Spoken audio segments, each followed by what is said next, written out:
बोलो भागवत भगवान की जय। दशम स्कंद 13वां अध्याय। ब्रह्मा जी का मोह और उसका नाश। श्री सुखदेव जी कहते हैं, परीक्षित तुम बड़े भाग्यवान हो। भगवान के प्रेमी भक्तों में तुम्हारा स्थान श्रेष्ठ है, तभी तो तुमने इतना सुंदर प्रश्न किया है। यूँ तो तुम्हें बार बार भगवान की लीला कथाएं सुनने को मिलती हैं, फिर भी तुम उनके संबंध में प्रश्न करके उन्हें और भी सरस और भी नूतन बना देते हो। रसिक संतों की वाणी कान और हृदय भगवान की लीला के गान और श्रवण और चिंतन के लिए ही होते हैं। उनका यह स्वभाव ही होता है कि वे क्षण प्रति क्षण भगवान की लीलाओं को अपूर्व रसमयी और नित्य नूतन अनुभव करते रहें। ठीक वैसे ही जैसे लंपट पुरुषों को स्त्रियों की चर्चा में नया रस जान पड़ता है। परीक्षित तुम एकाग्रचित से श्रवण करो। यद्यपि भगवान की यह लीला अत्यंत रसमयी है, फिर भी मैं तुम्हें सुनाता हूँ, क्योंकि दयालु आचार्यगण अपने प्रेमी शिष्य को गुप्त रहस्य भी बतला दिया करते हैं। यह तो मैं तुमसे कह ही चुका हूँ कि भगवान श्री कृष्ण ने अपने साथी ग्वाल वालों को मृत्यु रूप अघासुर के मुँह से बचा लिया। इसके बाद वे उन्हें यमुना के किनारे पुलिन पर ले आए। उनसे कहने लगे, मेरे प्यारे मित्रों, यमुना जी का यह पुलिन अत्यंत रमणीय है। देखो तो सही, यहाँ की बालू कितनी कोमल और स्वच्छ है। हम लोगों के लिए खेलने की तो यहाँ सभी सामग्री विद्यमान है। देखो, एक और रंग बिरंगे कमल खिले हुए उनकी सुगंध से खिंचकर भौरे गुंजार कर रहे हैं। जो तुम्हारी और सुंदर सुंदर पक्षी बड़ा ही मधुर कलरव कर रहे हैं, जिसकी प्रतिध्वनि से सुशोभित वृक्ष स्थान की शोभा बढ़ा रहे हैं। अब हम लोगों को यहाँ भोजन कर लेना चाहिए, क्योंकि दिन बहुत चढ़ आया है। हम लोग भूख से पीड़ित हो रहे हैं। बछड़े पानी पीकर समीपी धीरे धीरे हरी हरी घास चरते रहे हैं। ग्वाल वालों ने एक स्वर से कहा, ठीक है ठीक है। उन्होंने बछड़ों को पानी पिलाकर हरी भरी घास छोड़ दिया और अपने अपने छीके खोल खोल कर भगवान के साथ बड़े आनंद से भोजन करने लगे। सबके बीच में भगवान श्री कृष्ण बैठ गए। उनके चारों ओर ग्वाल वालों ने बहुत सी मंडलाकार पंक्तियां बना ली और एक से एक सटकर बैठ गए। सबके मुंह श्री कृष्ण की ओर थे और सबकी आंखें आनंद से खिल रही थीं। वन भोजन के साथ श्री कृष्ण के साथ बैठे हुए ग्वाल बाल ऐसे शोभामान हो रहे थे मानो कमल की कड़िका के चारों ओर उसकी छोटी बड़ी पंखुड़ियां सुशोभित हो रही हों। कोई पुष्प तो कोई पत्ते, कोई कोई पल्लव, अंकुर, फल, छीके, छाल एवं पत्थरों के पात्र बनाकर भोजन करने लगे। भगवान श्री कृष्ण और ग्वाल वाल सभी परस्पर अपनी अपनी भिन्न भिन्न रुचि का प्रदर्शित करते। कोई किसी को हंसा देता तो कोई स्वयं हंसते हंसते लोटपोट हो जाते। इस प्रकार ये सब भोजन करने लगे। इस प्रकार श्री कृष्ण की छटा सबसे निराली थी। उन्होंने मुरली को तो कमर की फेंट में आगे की ओर खोस लिया था। सिंगी और बेंत बगल में दबा लिए थे। बाएं हाथ में बड़ा ही मधुर घृत मिश्रित दही भात का ग्रास था। उंगलियों में अदरक, नींबू आदि के अचार मुरब्बे दबा रखे थे। ग्वाल वाल उनके चारों ओर से घेर कर बैठे हुए थे। वे स्वयं सबके बीच में बैठकर अपनी विनोद भरी बातों से अपने साथी ग्वाल वालों को हंसाते जा रहे थे। जो समस्त यज्ञों के एकमात्र भोक्ता हैं, वे ही भगवान ग्वाल वालों के साथ बैठकर इस प्रकार बाल लीला करते हुए भोजन कर रहे थे और स्वर्ग के देवता आश्चर्यचकित होकर यह अद्भुत लीला देख रहे थे। भरतवंश शिरोमणि इस प्रकार भोजन करते करते ग्वाल वाल भगवान की इस रसमयी लीला में तन्मय हो गए। उसी समय उनके बछड़े हरी हरी घास के लालच से घोर जंगल में बड़ी दूर निकल गए।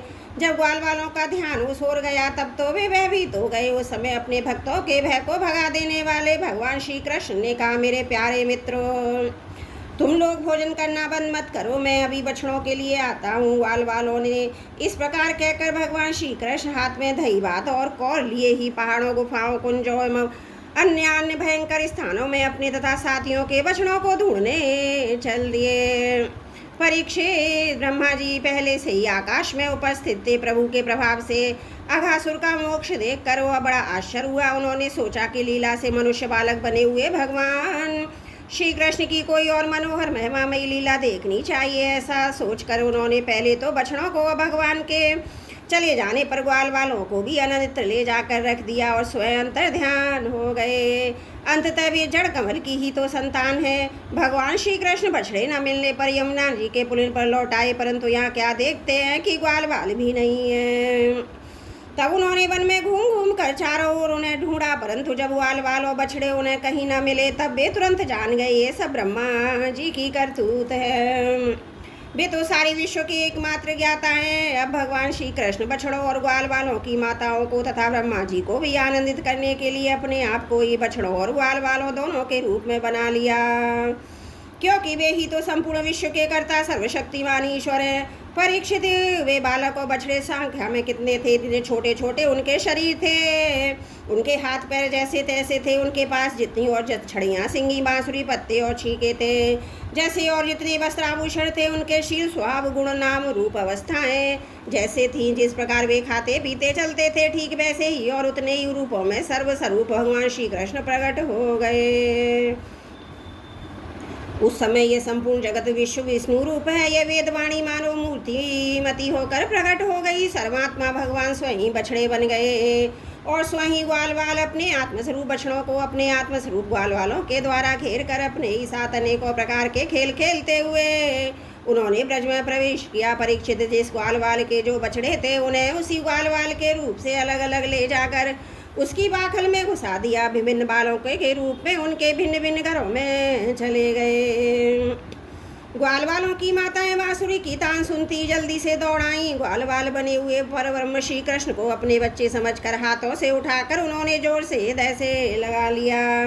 वे अपने स्तनों से वात्सल्य स्नेह की अधिकता के कारण सुधा से भी मधुरा, स्वस्थ से भी मादक होता हुआ दूध उन्हें पिलाने लगी। परीक्षित, इसी प्रकार प्रतिदिन संध्या समय भगवान श्री कृष्ण उन ग्वाल बालों के रूप में वन से लौट आते और अपनी बाल सुलभ लीलाओं से माताओं को आनंदित करते। वे माताएं उन्हें उबटन लगाती, नहलाती, चंदन का लेप करती, अच्छे अच्छे वस्त्रों तथा गहनों से सजाती।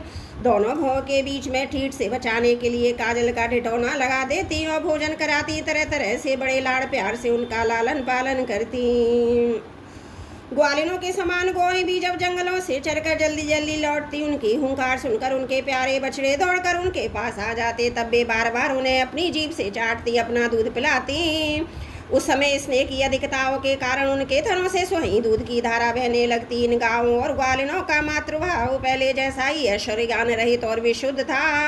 हाँ, अपने असली पुत्रों की अपेक्षा उस स्नेह अवश्य अधिक था।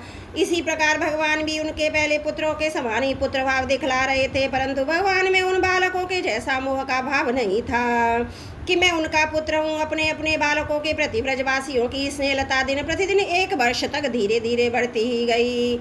यहाँ तक कि पहले श्री कृष्ण में उनका जैसा असीम अपूर्व प्रेम था वैसा ही अपने इन बालकों के प्रति भी हो गया। इस प्रकार सर्वात्मा श्री कृष्ण बछड़े ग्वाल बालों के बहाने गोपाल बनकर अपने बालक रूप से वात्सल्य रूप पालन करते हुए 1 वर्ष तक वन और गोष्ठ में क्रीड़ा करते रहे। जब 1 वर्ष पूरा होने में 5-6 साल रातें शेष थीं, तब एक दिन भगवान श्री कृष्ण बलराम जी के साथ बछड़ों को चराते हुए वन में गए। उस समय गौएं गोवर्धन की चोटी पर घास चर रही थी। वहाँ से उन्होंने ब्रज के पास ही घास चरते हुए बहुत दूर अपने बछड़ों को देखा। बछड़ों को देखते ही गौ का वात्सल्य स्नेह उमड़ आया। वे अपने आप की सुध बुध हो बैठी, ग्वालों के रोकने की कुछ भी परवाह ना कर जिस मार्ग से वे ना जा सकते थे उस मार्ग से हुंकार करती हुई बड़े वेग से दौड़ पड़ी।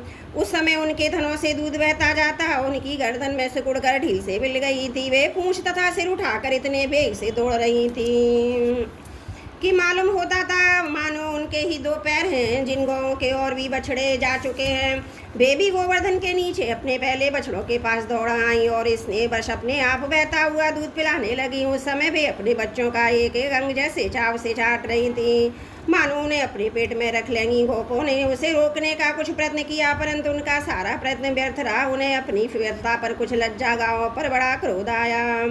जब वे बहुत कष्ट उठाकर उस कठिन मार्ग से उस स्थान पर पहुंचे तब उन्होंने बछड़ों के साथ अपने बालकों को भी देखा। वे अपने बच्चों को देखते ही उनका हृदय प्रेम से सरोवर हो गया। बालकों के प्रति अनुराग की बाढ़ आ गई। उनका क्रोध न जाने कहाँ हवा हो गया। उन्होंने अपने अपने बालकों को गोद में उठाकर हृदय से लगा लिया। उनका मस्तक सूंघकर अत्यंत आनंद हुए बूढ़े गोपों को अपने बालकों के आलिंगन से परम आनंद प्राप्त हुआ। वे निहाल हो गए। फिर बड़े कष्ट से उन्हें छोड़कर धीरे धीरे वहाँ से गए। जाने के बाद भी बालकों के उनके आलिंगन के स्मरण से उनके नेत्रों से प्रेम के आंसू बहते रहे।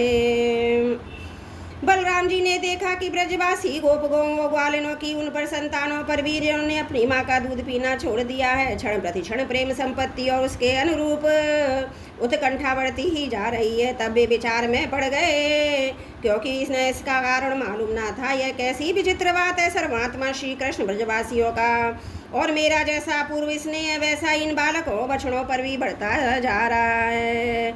यह कौन सी माया है, कहाँ से आई है, किसकी देवता की है, मनुष्य की है अथवा असुरों की है? परंतु क्या ऐसा भी संभव है? नहीं नहीं, यह तो मेरे प्रभु की ही माया है। किसी की माया में ऐसी सामर्थ्य नहीं जो मुझे भी मोहित कर ले। बलराम जी ने ऐसा विचार करके ज्ञान दृष्टि से देखा तो उन्हें ऐसा मालूम हुआ कि इन सब बछड़ों ग्वाल बालों के रूप में केवल श्री कृष्ण ही श्री कृष्ण हैं। तब उन्होंने श्री कृष्ण से कहा, भगवान ये ग्वाल बाल और बछड़े ना देवता है ना कोई ऋषि हैं। इस भिन्न भिन्न रूपों का आश्रय लेने पर भी आप अकेले ही इन रूपों में प्रकाशित हो रहे हैं। कृपा स्पष्ट करके थोड़े में ये बतला दीजिए कि आप इस प्रकार बछड़े बालक सिंगी रस्सी आदि के रूप में अलग अलग क्यों प्रकाशित हो रहे हैं। तब भगवान ने ब्रह्मा की सारी करतूत सुनाई। बलराम जी ने सब बातें जान ली। परीक्षित, तब तक ब्रह्मा जी ब्रह्मलोक में ब्रज लौट आए। उनके काल नाम से अब तक केवल एक त्रुटि जितनी देर में तीखी सुई से कमल की पंखुड़ी छिदे समय व्यतीत हुआ था।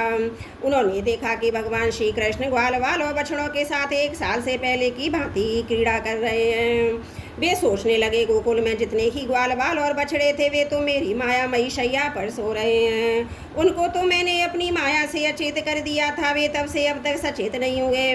तब मेरी माया से मोहित ग्वाल बालों बछड़ों के अतिरिक्त उतने ही दूसरे बालक बछड़े कहाँ से आ गए जो 1 साल से भगवान के साथ खेल रहे हैं। ब्रह्मा जी दोनों स्थानों पर दोनों को देखा। बहुत देर तक ध्यान करके अपनी ज्ञान दृष्टि से उनका रहस्य खोलना चाहा, परंतु उन दोनों में कौन से पहले ग्वाल बाल हैं और कौन से पीछे बना दिए गए हैं, इनमें से कौन सच्चे हैं कौन बनावटी है, बात वे किसी प्रकार न समझ सके।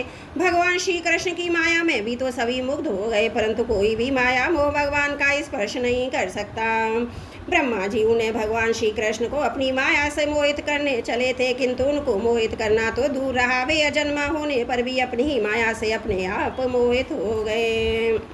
जिस प्रकार रात के घोर अंधकार में कोहरे के अंधकार का दिन के प्रकाश में जुगनू के प्रकाश का पता नहीं चलता, वैसे ही जब शूद्र पुरुष महापुरुषों पर अपनी माया का प्रयोग करते हैं तब उनका तो कुछ बिगाड़ नहीं सकती, अपना ही प्रभाव खो बैठती है। ब्रह्मा जी विचार कर ही रहे थे कि उनके देखते देखते उसी क्षणों भी ग्वाल बाल और बछड़े श्री कृष्ण के रूप में दिखाई पड़ने लगे।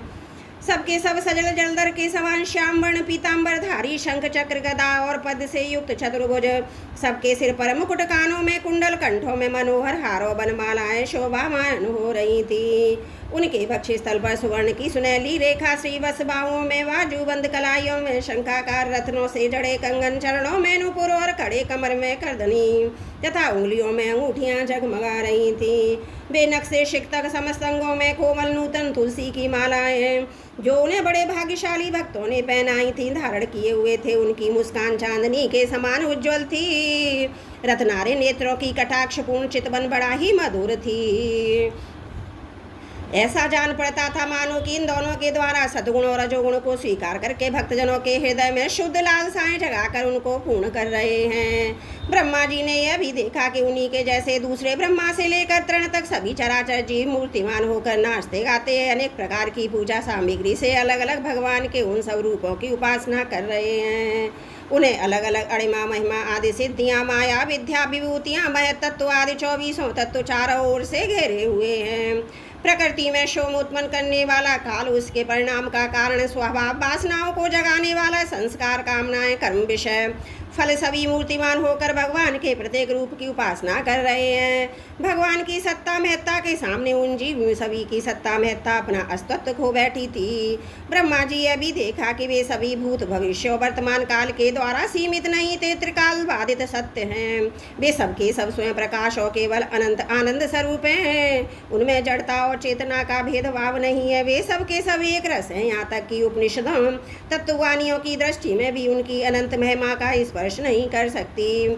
इस प्रकार ब्रह्मा जी ने एक साथ ही देखा कि वे सबके सब उन पर ब्रह्म परमात्मा श्री कृष्ण के ही स्वरूप हैं, जिनके प्रकाश से यह सारा चराचर जगत प्रकाशित हो रहा है। यह अत्यंत आश्चर्यमय दृश्य देखकर ब्रह्मा जी तो चकित रह गए। उनकी 11 इंद्रियां, 5 कर्मेंद्रियां, 5 ज्ञानेंद्रियां और एक मन शुद्ध एवं स्तब्ध रह गई। वे भगवान के तेज से निस्तेज होकर मौन हो गए। उस समय वे ऐसे स्तंभ खड़े हो गए मानो ब्रज के अधिष्ठाता देवता के पास एक पुतली खड़ी हो। परीक्षित, भगवान का स्वरूप तर्क से परे है, उसकी महिमा साधारण है। स्वयं प्रकाश आनंद स्वरूप माया से अतीत, वेदांत भी साक्षात रूप से उसका वर्णन करने में असमर्थ है। इसलिए उससे भिन्न का निषेध करके आनंद स्वरूप ब्रह्म का किसी प्रकार कुछ संकेत करता है। यद्यपि ब्रह्मा जी समस्त विद्याओं के अधिपति हैं, तथापि भगवान के दिव्य स्वरूप को वे तनिक की नहीं समझ सकते हैं। क्या है, यहाँ तक कि वे भगवान के उन महिमामय रूपों को देखने में भी असमर्थ हो गए हैं। उनकी आंखें मुद गई हैं। भगवान श्री कृष्ण के ब्रह्मा मोह और असमर्था को जानकर बिना किसी प्रयास के तुरंत अपनी माया का पर्दा हटा दिया। इससे ब्रह्मा जी को ब्रह्म ज्ञान हुआ। वे मानो मरकर भी जी उठे। सचेत होकर उन्होंने ज्यों के त्यों बड़े कष्ट से अपने नेत्र खोले, तब कहीं उन्हें अपना शरीर व जगत दिखाई पड़ा। फिर ब्रह्मा जी जब चारों ओर देखने लगे, तब पहले दिशाएं, उसके बाद तुरंत ही उसके सामने वृंदावन दिखाई पड़ा। वृंदावन सबके लिए एक था पारा था। जिधर देखिए उधर ही जीवों को जीवन देने वाला, फलों फूलों से लदे हुए हरे हरे पत्तों से लहराते हुए वृक्षों की भांति शोभा पा रही है। भगवान श्री कृष्ण की लीला भूमि होने के कारण वृंदावन धाम में क्रोध, तृष्णा आदि दोष प्रवेश नहीं कर सकते। वहाँ स्वभाव से ही परस्पर दुस्तज्य बैर रखने वाले मनुष्य, पशु, पक्षी भी प्रेमी मित्रों के समान हिल मिलकर एक साथ रहते हैं। ब्रह्मा जी ने वृंदावन का दर्शन करने के बाद देखा, अद्वितीय पर ब्रह्म गोप वंश के बालक का सा नाट्य कर रहा है। एक होने पर भी उसके सखा हैं, अनंत होने पर भी वह इधर उधर घूम रहा है, और उसका ज्ञान अगाध होने पर भी अपने ग्वाल बाल बछड़ों को ढूंढ रहा है। ब्रह्मा जी ने देखा जैसे भगवान श्री कृष्ण अपने हाथ में दही भात का कौल लिए हुए ढूंढ रहे हैं, वैसे ही अब अकेले ही उनकी खोज में लगे। भगवान को देखते ही ब्रह्मा जी अपने वाहन हंस पर से कूद पड़े और सोने के समान चमकते हुए अपने शरीर से पृथ्वी पर दंड की भांति गिर पड़े। उन्होंने अपने चारों मुकुटों के अग्रभाग से भगवान के चरण कमलों का स्पर्श करके नमस्कार किया और आनंद के आंसुओं की धाराओं से उन्हें नहला दिया। वे भगवान श्री कृष्ण के पहले देखी हुई महिमा का बार बार स्मरण करते, उनके चरणों पर गिरते, उठ उठ कर फिर गिर पड़ते। इसी प्रकार बहुत देर वे भगवान के चरणों में ही पड़े रहे। फिर धीरे धीरे उठे, अपने नेत्रों के आंसू पहुँचे। प्रेम और मुक्ति के एकमात्र उद्गम भगवान को देखकर उनका सिर झुक गया। वे कांपने लगे। अंजलि बांध कर बड़ी नम्रता एकाग्रता के साथ गदगद वाणी से वे भगवान की स्तुति करने लगे। बोलो भागवत भगवान की जय। 10वां स्कंद 13वां अध्याय समाप्त। त्रुटियों के लिए क्षमा चाहती हूँ। बोलो भागवत भगवान की जय। 10वां स्कंद 14वां अध्याय। ब्रह्मा जी के द्वारा भगवान की स्तुति। ब्रह्मा जी की स्तुति की। प्रभु एकमात्र आप ही स्तुति करने योग्य, मैं आपके चरणों में नमस्कार करता हूँ। आपका यह शरीर वर्षाकालीन मेघ के समान श्यामल है, इस पर स्थिर बिजली के समान झिलमिल झिलमिल करता हुआ पीताम्बर शोभा पाता है। आपके गले में घूंची की माला, कानों में मकराकृति कुंडल, सिर पर मोर पंखों का मुकुट है। इन सबको कांति से आपके मुख पर अनोखी छटा छटक रही है। वक्ष स्थल पर लटकती हुई वनमाला, नन्ही सी हथेली पर दही भात का कौर, बगल में बैंतो सिंगी तथा कमर की फेंट में आपकी पहचान बताने वाली बांसुरी शोभा पा रही है। आपके कमल से सुकोमल परम सुकुमार चरण, वह गोपाल बालक का सुमधुर वेश। मैं और कुछ नहीं जानता, बस मैं तो इन्हीं चरणों पर निछावर हूँ। स्वयं प्रकाश परमात्मा आपका यह श्री विग्रह भक्तजनों की लालसा अभिलाषा पूर्ण करने वाला है। ये आपकी चिन्मयी इच्छा का मूर्तिमान स्वरूप मुझ पर आपका साक्षात कृपा प्रसाद है। मुझे अनुग्रहित करने के लिए आपने इसे प्रकट किया है। कौन कहता है यह पंचभूतों की रचना है? प्रभु यह तो अपराकृत शुद्ध सत्वमय है। मैं या कोई समाधि लगाकर भी आपके इस सच्चिदानंद विग्रह की महिमा नहीं जान सकता। फिर आत्मा अनुनंद स्वरूप साक्षात आपकी महिमा को तो कोई एकाग्र मन से कैसे जान सकता है? प्रभु, जो लोग ज्ञान के लिए प्रार्थना करके अपने स्थान में ही स्थित रहकर केवल सत्संग करते हैं और आपके प्रेमी संत पुरुषों के द्वारा गाई हुई आपकी लीला कथा का जो उन लोगों के पास रहने से अपने आप पर सुनने को मिलती है, शरीर वाणी और मन से विनया विनत होकर सेवन करते हैं, यहाँ तक कि उसे अपना ही जीवन बना लेते हैं। इसके बिना जी नहीं लगता। प्रभु, यद्यपि आप त्रिलोकी में कोई विजय नहीं प्राप्त कर सकता, फिर वे आप पर विजय प्राप्त कर लेते हैं। आप उनके प्रेम के अधीन हो जाते हैं। भगवान, आपकी भक्ति सब प्रकार के कल्याण का मूल स्रोत उद्गम है। जो लोग उसे छोड़कर केवल ज्ञान की प्राप्ति के लिए श्रम उठाते और दुख भोगते हैं, उनको बस कलेश ही कलेश हाथ लगता है और कुछ नहीं। जैसे थोती भूसी कूटने वाले को केवल श्रम ही मिलता है, चावल नहीं। हे अक्षुते अनंत, इस श्लोक में पहले भी बहुतों से योगी हो गए। जब उन्हें योग आदि के द्वारा आपकी प्राप्ति न हुई, तब उन्होंने अपने लौकिक और वैदिक समस्त कर्म आपके चरणों में समर्पित कर दिए। उन समर्पित कर्मों से तथा आपकी लीला कथा से उन्हें आपकी भक्ति प्राप्त हुई। उस भक्ति से ही आपके स्वरूप का ज्ञान प्राप्त करके उन्होंने बड़ी सुगमता से आपके परम पद की प्राप्ति कर ली। हे अनंत, आपके सगुण निर्गुण दोनों स्वरूपों का ज्ञान कठिन होने पर भी निर्गुण स्वरूप की महिमा इंद्रियों का प्रत्याहार करके शुद्ध अंतर्करण से जानी जा सकती है। जानने की प्रक्रिया है कि विशेष आकार के परित्याग पूर्वक आत्मकार अंतकरण का साक्षात्कार किया जाए। आत्माकारता घटपट आदि रूप के समान ये नहीं है, परंतु आवरण भंग मात्र है। यह साक्षात्कार यह ब्रह्म है, मैं ब्रह्म को जानता हूँ। इस प्रकार नहीं, किंतु स्वयं प्रकाश रूप से ही होता है। परंतु भगवान, जिन समर्थ पुरुषों ने अनेक जन्मों तक परिश्रम करके पृथ्वी का एक एक परमाणु, आकाश के हिमकण, उसकी बूंदें तथा उसमें चमकने वाले नक्षत्र एवं तारों तक को गिन डाला है, उनमें भी भला ऐसा कौन हो सकता है जो आपके सगुण स्वरूप के अनंत गुणों को गिन सके। प्रभु, आप केवल संसार के कल्याण के लिए अवतीर्ण हुए हैं। सो भगवान, आपकी महिमा का ज्ञान तो बड़ा ही कठिन है। इसलिए जो पुरुष क्षण क्षण पर बड़ी उत्साह से आपकी कृपा का ही भली भांति अनुभव करता रहता है, प्रारब्ध के अनुसार जो कुछ सुख या दुख प्राप्त होता है उसे निर्विकार मन से भोग लेता है, एवं जो प्रेम पूर्ण हृदय गदगद वाणी पुलकित शरीर से अनेकों को आपके चरणों में समर्पित करता रहता है। इस प्रकार जीवन व्यतीत करने वाला पुरुष ठीक वैसे ही आपके परम पद का अधिकारी हो जाता है, जैसे अपने पिता की संपत्ति का पुत्र।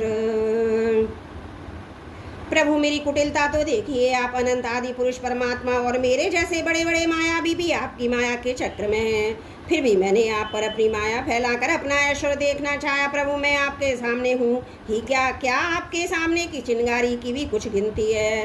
भगवान, मैं रजोगुण से उत्पन्न हुआ हूँ, आपके स्वरूप को मैं ठीक ठाक नहीं जानता। इसी से अपने को आपसे अलग संसार का स्वामी माने बैठा था। मैं अजन्मा जगत करता हूँ। इस मायाकृत मोह के घने अंधकार से मैं अंधा हो रहा था। इसलिए आप ये समझ कर कि यह मेरे ही अधीन है, मेरा भृत्य है, इस पर कृपा करनी चाहिए, मेरा अपराध क्षमा कीजिए। मेरे स्वामी, प्रकृति में तत्व अहंकार आकाश वायु अग्नि जल और पृथ्वी रूप आवरणों से घिरा हुआ यह ब्रह्मांड ही मेरा शरीर है, और आपके एक एक रोम के छिद्रों में ऐसे ऐसे अगणित ब्रह्मांड उसी प्रकार उड़ते पड़ते रहते हैं, जैसे झरोके की जाली में से आने वाली सूर्य की किरणों में रज के छोटे छोटे परमाणु उड़ते हुए दिखाई पड़ते हैं। कहाँ अपने परिमाण से 3.5 हाथ के शरीर वाला अत्यंत क्षुद्र है, कहाँ आपकी अनंत महिमा वृत्तियों के पकड़ में न आने वाले परमात्मन जब बच्चा माता के पेट में रहता है तब अज्ञानवश अपने हाथ पैर पीटता है।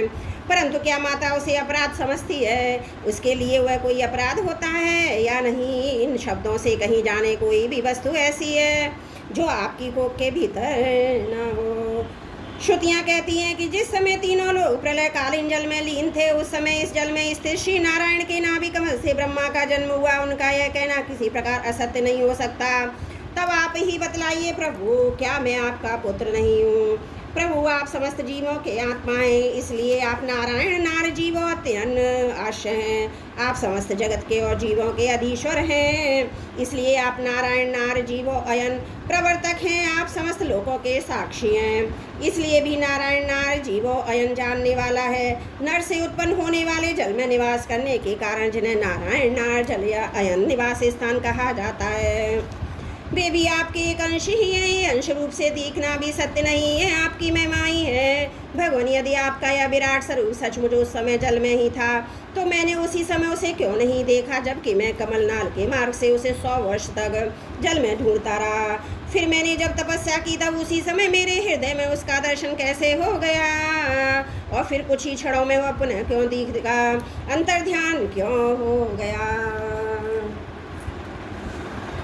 माया का नाश नाश करने वाले प्रभु, दूर की बात कौन करे। अभी अवतार में आपने इस बार देखने वाले जगत को अपने पेट में ही दिखला दिया, जिसे देखकर माता यशोदा चकित हो गई थी। इससे यही तो सिद्ध होता है कि संपूर्ण विश्व केवल आपकी माया ही माया है। जब आपके सहित संपूर्ण विश्व जैसा बाहर दिखता है, वैसा ही आपके उदर में भी दिखा, तब क्या यह सत्य आपकी माया के बिना ही आप में प्रतीत हुआ। अवश्य आपकी लीलाएं उस दिन की बात जाने दीजिए, आज की ही लीजिए। क्या आज आपने मेरे सामने अपने अतिरिक्त संपूर्ण विश्व को अपनी माया का खेल नहीं दिखलाया। पहले आप अकेले थे, फिर संपूर्ण ग्वाल बाल बछड़े और छड़ी छीके भी आप ही हो गए। उसके बाद मैंने देखा कि आपके वे सब रूप चतुर्भुज हैं और मेरे सहित सबके सब तत्व उनकी सेवा कर रहे हैं। आपने अलग अलग उतने ही ब्राह्मणों का रूप भी धारण कर लिया, परंतु अब आप केवल अपरिमित अद्वितीय ब्रह्म रूप से ही शेष रह गए हैं। जो लोग अज्ञानवश आपके स्वरूप को नहीं जानते, उन्हीं को आप प्रकृति में स्थित करके रूप प्रतीत होते हैं। उन पर अपनी माया का पर्दा डालकर षष्ठी के समय मेरे ब्रह्मा रूप से, पालन के समय अपने विष्णु रूप से और संहार के समय रुद्र के रूप में प्रतीत होते हैं। प्रभु, आप सारे जगत के स्वामी और विधाता हैं। अजन्मा होने पर भी आप देवता, ऋषि, मनुष्य, पशु, पक्षी, जलचर आदि योनियों में अवतार ग्रहण करते हैं, इसलिए कि इन रूपों के द्वारा दुष्ट पुरुषों का घमंड तोड़ दें और सत्पुरुषों पर अनुग्रह करें। भगवान, आप अनंत परमात्मा और योगेश्वर हैं। जिस समय आप सभी योग माया का विस्तार करके लीला करने लगते हैं, उस समय त्रिलोकी में ऐसा कौन है जो यह जान सके कि आपकी लीला कहाँ, किस लिए, कब और कितनी होती है। इसलिए संपूर्ण जगत स्वप्न के समान असत्य, अज्ञान रूप और दुख पर दुख ही देने वाला है। आप परमानंद, परम ज्ञान स्वरूप एवं अनंत हैं। यह माया से उत्पन्न हुए विलीन होने पर भी आप में उसकी सत्ता से सत्य के समान प्रतीत होता है। प्रभु, आप ही एकमात्र सत्य हैं, क्योंकि आप सबकी आत्मा जो हैं। आप पुराण पुरुष होने के कारण समस्त जन्मादि विकारों से रहित हैं। आप स्वयं प्रकाश हैं, इसलिए देश काल और वस्तु जो पर प्रकाश है, किसी प्रकार आपको सीमित नहीं कर सकते। आप उनके भी आदि प्रकाशक हैं। आप अविनाशी होने के कारण नित्य हैं। आपका आनंद अखंडित है। आप ना तो किसी प्रकार का मल हैं और ना अभाव, आप पूर्ण हैं, एक हैं। समस्त उपाधियों से मुक्त होने के कारण आप अमृत स्वरूप हैं। आपका यह ऐसा स्वरूप समस्त जीवों का ही अपना स्वरूप है, जो गुप्त रूप से और सूर्य तत्व ज्ञान रूप दिव्य दृष्टि से प्राप्त करके उससे अपने को स्वरूप के रूप में साक्षात्कार कर लेते हैं। वे इस झूठे संसार सागर को मानो पार कर जाते हैं। संसार सागर के झूठा होने के कारण इससे पार जाना भी अविचार दशा की दृष्टि से ही है। जो पुरुष परमात्मा को आत्मा के रूप में नहीं जानते, उन्हें उसे अज्ञान के कारण ही इस नाम रूपात्मक निखिल प्रपंच की उत्पत्ति का भ्रम हो जाता है। किंतु ज्ञान होते ही इसका आत्यंतिक प्रलय हो जाता है। जैसे रस्सी में भ्रम के कारण ही सांप की प्रतीति होती है, भ्रम के निवृत्त होते ही उसकी निवृत्ति हो जाती है। संसार संबंधी बंधन, उससे मोक्ष, दोनों ही नाम अज्ञान से कल्पित हैं। वास्तव में ये अज्ञान के ही दो नाम है। ये सत्य ज्ञान स्वरूप परमात्मा से भी नस्वत नहीं रखते। जैसे सूर्य में दिन और रात का भेद नहीं है, वैसे ही विचार करने पर अखंड चित स्वरूप केवल शुद्ध आत्म तत्व में न बंधन है न मोक्ष। भगवान, कितने आश्चर्य की बात है कि आप हैं अपने आत्मा पर, लोग आपको पराया मानते हैं। शरीर आदि पराये हैं, किंतु उनको आत्मा मान बैठते हैं। इसके बाद आपको कहीं अलग ढूंढने लगते हैं। भला अज्ञानी जीवों का यह कैसा बड़ा अज्ञान है। हे अनंत, आप तो सबके अंतकरण में ही विराजमान हैं। इसलिए संत लोग आपके अतिरिक्त जो कुछ प्रतीत हो रहा है उसका परित्याग करते हुए अपने भीतर ही आपको ढूंढते हैं। क्योंकि यद्यपि रस्सी में सांप नहीं है, फिर भी उस प्रतीयमान सांप को मिथ्या निश्चय किए बिना भला कोई सत्पुरुष सच्ची रस्सी को कैसे जान सकता है। अपने भक्तजनों के हृदय में स्वयं स्मृत होने वाले भगवान, आपके ज्ञान का स्वरूप और महिमा ऐसी ही है। उससे अज्ञान कल्पित जगत का नाश हो जाता है। फिर भी जो पुरुष आपके युगल चरण कमलों का तनिक सा भी कृपा प्रसाद प्राप्त कर लेता है, उससे अनुग्रहित हो जाता है। वही आपकी सच्चिदानंदमयी महिमा का तत्व ज्ञान सकता है। दूसरा कोई भी ज्ञान, वैराग्य आदि साधन रूप अपने प्रयत्न से बहुत काल तक कितना भी अनुसंधान करता रहे, वह आपकी महिमा का यथार्थ ज्ञान नहीं प्राप्त कर सकता। इसलिए भगवान, मुझे इस जन्म में, दूसरे जन्म में अथवा किसी पशु पक्षी आदि के जन्म में भी ऐसा सौभाग्य प्राप्त हो सकता है कि मैं आपके दासों में से कोई एक दास हो आऊँ, फिर आपके चरण कमलों की सेवा करूँ। मेरे स्वामी जगत के बड़े बड़े यज्ञ षष्ठी के प्रारंभ से लेकर अब तक आपको पूर्णतः तृप्त ना कर सके, परंतु आपने ब्रज की गांव ग्वालों के बछड़े बालक बनकर अपने स्तनों का अमृत सा दूध बड़े उमंग से पिया है। वास्तव में उन्हीं का जीवन सफल है, वे ही अत्यंत धन्य हैं। अहो नंद और ब्रजवासी गोपों के धन्य भाग्य हैं। वास्तव में आपका वो भाग्य है, क्योंकि आप परमानंद स्वरूप सनातन परिपूर्ण परब्रह्म, आप उनके सगे संबंधी और सुहृद हैं। हे अच्युत, इन ब्रजवासियों के सौभाग्य की महिमा तो अलग रही। मन आदि 11 इंद्रियों के अधिष्ठान देवता के रूप में रहने वाले महादेव आदि हम लोग बड़े ही भाग्यवान हैं, क्योंकि इन ब्रजवासियों की मन आदि 11 इंद्रियों को प्याले बनाकर हम आपके चरण कमलों का अमृत से भी मीठा, मदिरा से भी मादक, मधुरे मकरंद रस पान करते रहते हैं। जब उसका एक एक इंद्रिय से पान करके हम धन्य धन्य हो रहे हैं, तब समस्त इंद्रियों से उनका सेवन करने वाले ब्रजवासियों की तो बात ही क्या है। प्रभु, इस ब्रजभूमि के किसी वन में और विशेष करके गोकुल में किसी भी योनि में जन्म हो जाए, यही हमारे लिए बड़े सौभाग्य की बात है, क्योंकि यहाँ जन्म ही हो जाने पर आपके किसी न किसी प्रेम के चरणों की धूली अपने ऊपर पड़ी जाएगी। प्रभु, आपके प्रेमी ब्रजवासियों का संपूर्ण जीवन आपका ही जीवन है, आप ही उनके जीवन के एकमात्र सर्वस्व हैं। इसलिए उनके चरणों की धूली मिलना आपके चरणों की धूली मिलना है, और आपके चरणों की धूली को तो श्रुतियाँ भी अनादिकाल से अब तक ढूंढ रही हैं। देवताओं की भी आराधित देव प्रभु, इन ब्रजवासियों को इनकी सेवा के बदले में आप क्या फल देंगे? संपूर्ण फलों के फल स्वरूप आपसे बढ़कर और कोई फल तो है ही नहीं है, यह सोचकर मेरा चित्त मोहित हो रहा है। आप उन्हें अपना स्वरूप भी देकर उज्जर्ण हो रह सकते हैं, क्योंकि आपके स्वरूप को तो उस पूतना ने भी अपने संबंधियों अघासुर बकासुर आदि के साथ ताप कर लिया, जिसका केवल भेषी साध्वी स्त्री का था, पर जो हृदय से महान क्रूर थी। फिर जिन्होंने अपने घर, धन, स्वजन, प्रिय, शरीर, पुत्र, प्राण और मन सब कुछ आपके ही चरणों में समर्पित कर दिया,